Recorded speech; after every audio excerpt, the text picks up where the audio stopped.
स्वागत है दोस्तों स्टडी फॉर यूपीएससी में। हम लोग टॉपिक वाइज करंट अफेयर देख रहे थे, जिसमें आज हम लोग देखेंगे जनवरी 2025 का पॉलिटी एंड गवर्नेंस। ये आपको पार्ट 1 है इसका, जिसमें पहला नंबर टॉपिक जो चर्चा में था उसका नाम है आपको prohibition of employment as manual scavenger and their rehabilitation act 2023। अच्छा, ये चर्चा में क्यों था? तो सुप्रीम कोर्ट ने हाल ही में जो महानगर सब है वहाँ के सीवरों, सेफ्टी टैंकों की हाथ से सफाई तथा खतरनाक तरीके से सफाई की प्रथा को लेकर पूर्ण रोक लगा दिया गया है। पूर्ण रोक पे देखिएगा, ठीक है ना, बात ध्यान रखिएगा, पूर्ण रोक लगाई गई है।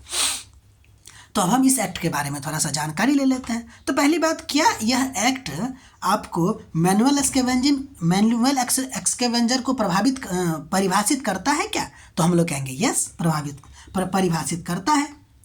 कहता है कि जो व्यक्ति हाथ से, इस बात को गौर कीजिएगा, हाथ से शौचालय की सफाई करता है, खुले नाले, सीवर, सेफ्टी टैंक की सफाई करता है बिना प्रोटेक्टिव डिवाइस के, उसको हम लोग मैनुअल एक्सकेवेंजर कहेंगे।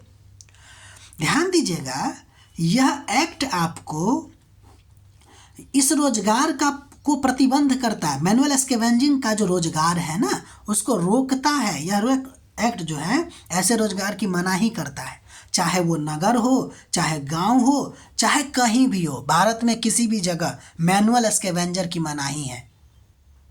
ठीक, ध्यान दीजिएगा एक और बात, मैकेनिकल या प्रोटेक्टिव इक्विपमेंट के साथ अगर सफाई कर रहे हैं तो वो आपको मैनुअल स्कैवेंजिंग नहीं होगा। आप जानते हैं ना कि नालियों को, सीवेज को, सेफ्टी टैंक को साफ करना तो जरूरी है, लेकिन अगर आप इक्विपमेंट के साथ करते हैं एकदम पूरी तरह से लैस होके, तो वो नहीं होगा, वो आपको मैनुअल स्कैवेंजिंग में नहीं आएगा। फिर भी यह एक्ट जो है ना आपको रोजगार पे तो रोक लगाता ही, हम आपको बता दिए। साथ ही साथ मैनुअल स्कैवेंजरों के साथ छुआछूत भी होता है बहुत ज़्यादा, तो इसके पुनर्वास पर भी बल देता है। ठीक है, यह एक्ट जो है ना संविधान के अनुच्छेद 21 और अनुच्छेद 17, ठीक है ना, को वैधानिक प्रभाव प्रदान करता है। ठीक है, यह भी आप बात याद रखिएगा। यह एक्ट इसको मजबूत करने का कोशिश करता है, क्योंकि आर्टिकल 21 हम लोग पढ़ेंगे, गरिमा का अधिकार होता है, जीवन पूर्व यानी कि जीवन जीने के साथ गरिमापूर्ण जीवन जीना चाहिए, और 17 जो है छुआछूत के अंत की बात है। तो इस सब का भी क्या करता है, ये मजबूती प्रदान करता है यह एक्ट। ठीक है, अब हम लोग अगला नंबर टॉपिक पढ़ते हैं, जिसका नाम है भारत में नागरिकता। अच्छा, ये चर्चा में क्यों था? तो अमेरिका का एक संघीय न्यायाधीश थे, जिन्होंने क्या कहा कि जन्म सिद्ध नागरिकता को प्रतिबंध करने वाला एक कार्यकारी आदेश आया था, उसको अस्थायी रूप से रोक लगा दिया गया है। ठीक, तो अब नागरिकता जो भारत में है उससे रिलेटेड तो चर्चा होगी ही होगी। तो पहली बात तो ये समझिए कि भारत में नागरिकता जो है वो संविधान के भाग 2 में आर्टिकल 5 से लेके 10 तक है। ठीक है, आर्टिकल 5 से लेकर 11 तक रखिए, सॉरी, आर्टिकल 5 से लेके 11 तक है। भारत में नागरिकता जो आपको प्राप्त होगा, वो प्राप्त करने का तरीका, नागरिकता को समाप्त करने का तरीका, ठीक है, ये सब के सब आपको हम एक एक्ट के द्वारा निर्धारित किया गया है। ठीक है ना, उस एक्ट को बनाने का काम, यानी कि नागरिकता अधिनियम 1955 है, समझ लीजिए।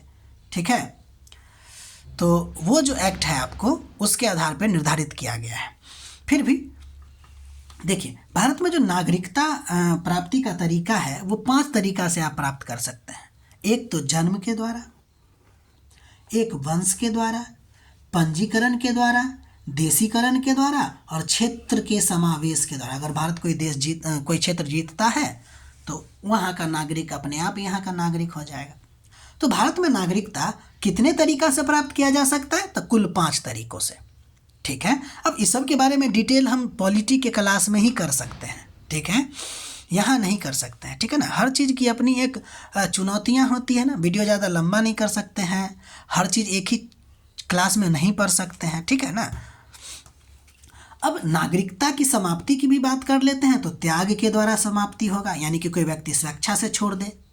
समाप्ति होने पर, यानी कि कोई व्यक्ति एक तो स्वेच्छा से छोड़ दे, दूसरा ये है कि कहीं और मतलब नागरिकता ग्रहण कर लेता है, तो फिर यहाँ की नागरिकता समाप्त हो जाएगी ना। क्यों?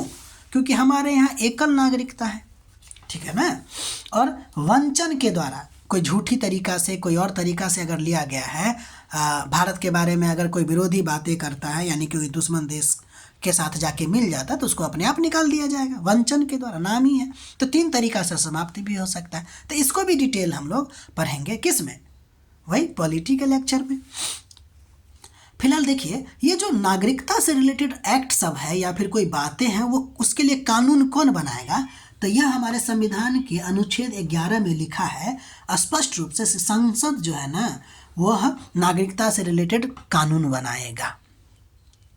ठीक है, तो ये बात आप लोग ध्यान रखिएगा, यानी कि ये आप यहाँ लिख लीजिए और बाकी नागरिकता जो आप लिखे होंगे चैप्टर में उस पर रिवीजन कर लीजिएगा। ठीक है, अब हम लोग आगे बढ़ते हैं। अगला टॉपिक जो चर्चा में था वो भारत में विज्ञान प्रशासन को लेकर चर्चा में, भारत में विज्ञान प्रशासन जो है आपको वो चर्चा में रही। कैसे, तो देखिए, भारत में दीर्घकालीन विज्ञान और प्रौद्योगिकी लक्ष्य पर विचार करने के लिए दिल्ली में पीएम के विज्ञान प्रौद्योगिकी एवं नवाचार सलाहकार परिषद की 27वीं बैठक आयोजित किया गया था। ठीक है ना, ये जो है बैठक आपको आयोजित किया गया था, इसलिए भारत में विज्ञान प्रशासन आपको चर्चा में आ गई। तो देखते हैं इसके बारे में। तो पहली बात कि ये जो इसका जो 27वां बैठक हुआ, तो ये पहले देखते हैं, इसको बोलते हैं PMSTIAC, है ना। इसका मतलब हुआ कि prime minister science technology and innovation advisory council. यहाँ हम मतलब कि घेरा लगा के डबल स्टार दिए, इसका मतलब क्या, एडवाइजरी है। ठीक है ना, सलाहकारी है भाई, कार्यकारी नहीं है। अब ये सलाहकारी कार्यकारी क्या होता है, वो हमारा पॉलिटी का लेक्चर नंबर 2 या 3 में देखिए, यानी कि संस्था के बारे में आपको बताया गया कि संवैधानिक संस्था क्या होता है, कार्यकारी संस्था क्या होता है, कानूनी संस्था क्या होता है, वो सब बताया गया। बहुत ही डिटेल अध्ययन किए जा रहा है, किया मतलब करवाने की कोशिश हम कर रहे हैं। ठीक है, जिससे आपको कोई भी मतलब कि कोर्स नहीं खरीदने की ज़रूरत पड़ेगी। अगर हम पूरा पढ़ा लिए तो पढ़ाएंगे ही, 100% पढ़ाएंगे। उद्देश्य, फिर भी कोर्स खरीदने का ज़रूरत पड़ता है भाई, क्योंकि UPSC है ना, उसमें आपको लिखने का प्रैक्टिस सबसे ज़्यादा ज़रूरी पड़ता है। ठीक है ना। अब देखिए, ये जो आपको बैठक हुई, या फिर इसकी बात कर लेते हैं एडवाइजरी काउंसिल का, इसका उद्देश्य क्या है, तो पीएम को खासकर साइंस टेक्नोलॉजी और इनोवेशन में सलाह देना। इसके अगर हम कंपोजिशन की बात करें तो इसमें एक अध्यक्ष होता है जिसका नाम है PSA, principal scientific adviser. PSA, principal scientific adviser. इसमें लगभग 9 से 25 मेंबर हो सकते हैं। ठीक है ना। इसका सचिवालय जो होता है वो आपको DST होता है, यानी कि विज्ञान एवं प्रौद्योगिकी विभाग होते हैं। और ध्यान दीजिएगा, ये UPSC का ट्रैप पॉइंट हो सकता है कि ये जो काउंसिल है PMSTIAC,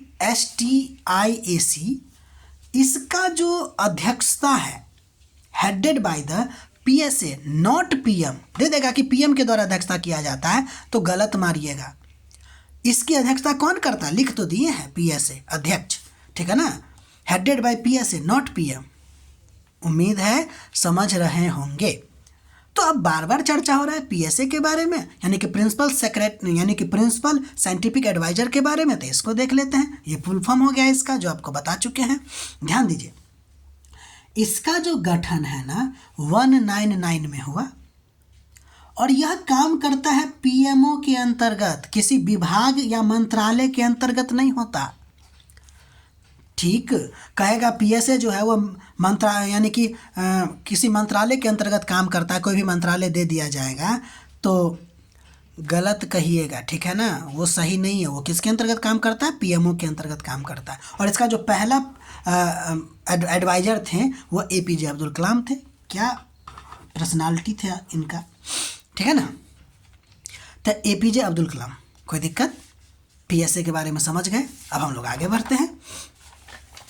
अगला टॉपिक जो आपको चर्चा में थी वो समान नागरिक संहिता से रिलेटेड था, UCC, यूनिफॉर्म सिविल कोड।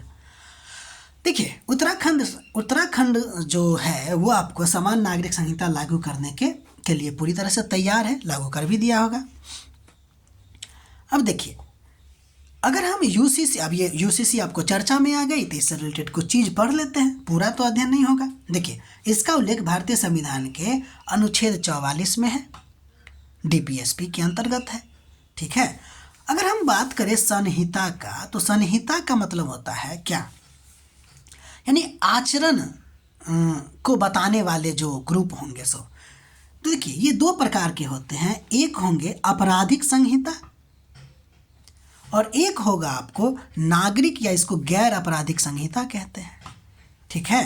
गैर आपराधिक संहिता में आपको क्या क्या विषय आएंगे, विवाह आएंगे, तलाक आएगी, भरण पोषण से रिलेटेड सब्जेक्ट आएगा, एडॉप्टेशन गोद लेने की परंपरा आएगी, उत्तराधिकार किसके पास जाएगा नहीं जाएगा वो देखेंगे, संपत्ति का अधिकार के लिए ये सब बातें इसमें आती है। किसमें? नागरिक एवं गैर आपराधिक संहिता में आता है।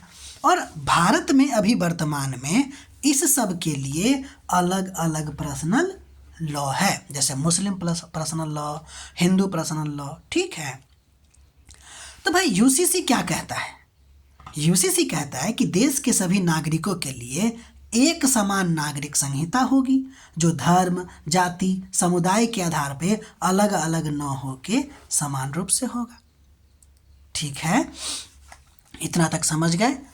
इसलिए ये जरूरी भी है। अब इसके पक्ष में तर्क, इसके विपक्ष में तर्क आपको हम लोग मतलब पॉलिटी के लेक्चर में करेंगे। फिलहाल देखिए सुप्रीम कोर्ट का कुछ मामला, जैसे शाहबानो केस 1985 का, सरला मुदगल केस 1995 का, सायरा बानो केस 2017 का। इस सब मामलों में सुप्रीम कोर्ट ने बार बार कहा है कि हमको यूसीसी की आवश्यकता है। वर्तमान में हमारे यहाँ कहाँ कहाँ लागू है इसके बारे में आप लोग आइडिया लगाइएगा। ठीक, तो यहाँ तक आज रहा ये वीडियो। ठीक है, हम लोगों ने जनवरी का पॉलिटी एवं गवर्नेंस से रिलेटेड करंट अफेयर पढ़ा। ठीक है, मिलते हैं हम लोग अगले वीडियो में। तब तक आप अपना ख्याल रखिए, लाइक कीजिए, सब्सक्राइब कीजिए, और हो सके तो मेरा टेलीग्राम ग्रुप भी है, उसको भी आप ज्वाइन कर सकते हैं। ठीक है, मिलते हैं हम लोग अगले वीडियो में।